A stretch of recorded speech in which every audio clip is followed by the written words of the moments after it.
way na tayo to Taichung. Mag-explore tayo sa Taichung ng bonggang-bonggang pang madalian.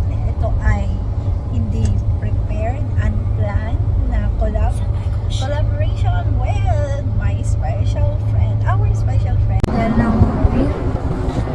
Hanggang sightseeing muna tayo dito, guys. Ongoing Taichung.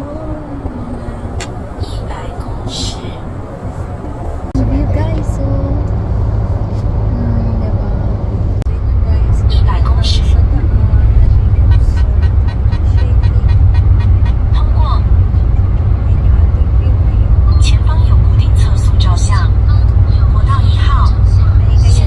daan. Uy, bridge. Shout out sa'yo, Ryan.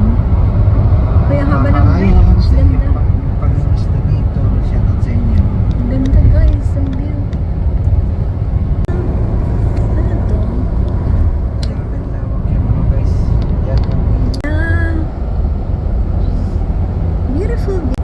Busog na tayo sa sightseeing, guys. Ayan, grabe. Gaganda ng mga bowling sa gabi dito. Still, going pa rin tayo sa Taichung. Di ba tayo nakakarating go? Gagawin mo ng context. Gawin kong Hey guys, andito na tayo sa mga matataas na building ng Taichung. Na tayo guys sa Taichung train station. Madami silang mga booth dyan guys. Mamaya tignan natin kung may time pa tayong makapaglibot-libot. Mag-explore sa Taichung ng sobrang mabilisan. Ano eh? Ha? May wala ako video. Guys, andito na tayo sa Taichung. Ito ay ape with honey. Sabi niya. 不能乱叫，等一下他 Po. 巴掌啊！他不会。他很会开玩笑的。 Sabihin mo, kunin na lang niya. Wow. 别人在用的。 Sexy naman.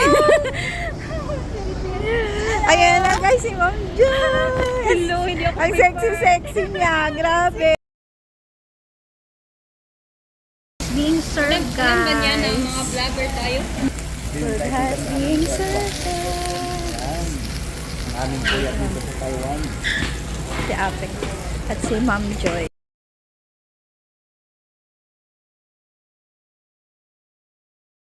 Ang mga condiments, kasi ito yung food nila guys, hindi ko yan bubuksan. Ayan, mga fries. Tapos ito yung parang shabu-shabu, mainit pa siya. Tapos cabbage and pasta. Dito yung mga sauces ng kanilang steak. And breakfast Yan. na! So, yan na si Madam Madam Joy. Namimili na siya ng kanyang almusal, guys. Anong gusto mo dyan, ma'am? Gusto ko gulay. Gulay daw siya, guys. Ayan ang sekreto ng mga sexy. Char lang daw. So, ayan. First naming breakfast dito. Buffet. Ayaw ni Ma'am Joy, guys, mag-rice. Pero magra-rice tayo. Kahit meron pa tayong pupuntahang kainan mamaya. Uy! Pero okay na yung ganyan. Guys, first breakfast namin ni Ma'am Joy. Ang aming pretty nakakolab ng bigla-biglaan. Yun yung mga collaboration Bigla na na lang. unprepared, unplanned. Maganda yung unplanned. Healthy ng kanyang pinakain guys. Ako naman, healthy na sana to eh. Kaso may side pa tayong ganito. Ito guys yung kanilang setup ng kanilang breakfast today. And dito sa side na to ang kanilang mga breads. Tapos nandyan yung kanilang mga palaman. Tapos coffee section. And then doon yung may mga siopaw. Mamaya iikot ko kayo ng mabilisan. Kain lang po tayo. Pasensya na guys, hindi na tayo nakapag-ikot. Biglang nag-change ang mind ni Ma'am Joy. Pauwi na pala siya.